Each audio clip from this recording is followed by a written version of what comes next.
But in the thick of earnings, let's really discuss how to analyze earnings going forward, what's going on with the FMCG basket. We've got with us Shirish Pardeshi. He's the Senior Research Analyst, FMCG at Centrum Broking, joining in the show right now.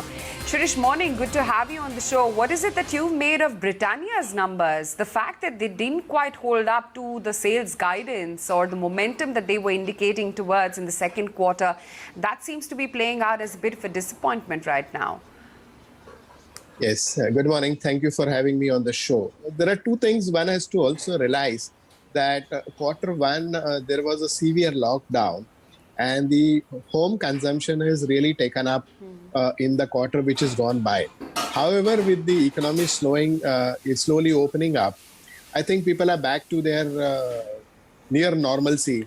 I think these are the things which will have an effect. But I would like to pinpoint here is that in terms of Britannia's consumption, it has a very high home-based consumption. And we should not go by the past because quarter one was an abnormal year. And I think management also indicated that don't go by that revenue growth which they have reported. So I think as the normalcy becomes pertinent, and going forward, the out-of-home consumption, which was missing, I mean, with the normalization of offices and people start venturing out, I think you will see that kind of latent demand, which will pick up. So what I'm trying to pinpoint saying that the out-of-home consumption, which has been missing last 6 months, I think once the normalcy returns, it will come back.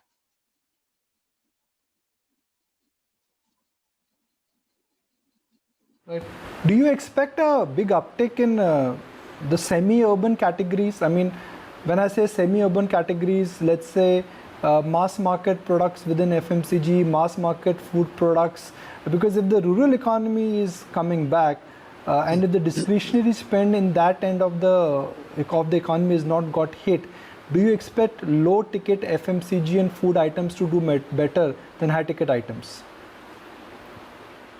See, what we have been saying over last 5-6 quarters is the market trend which suggests that the packaged food segment is going to grow faster. That's for sure.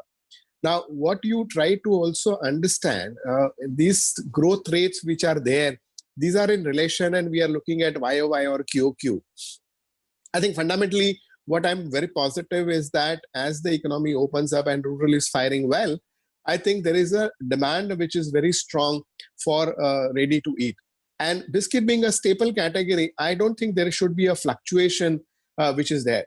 As I just mentioned that in quarter one, April-June quarter, because people didn't have any avenues to spend money and they had this habit of snacking. And that's why people have moved and picked up the product which were easily available.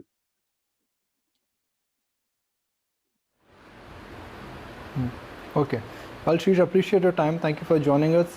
We've heard from Britannia, we'll heard from HUL a little later in the day. But for the moment, I'm just going to take a very quick detour, talk about HDFC Life, which came out with numbers yesterday.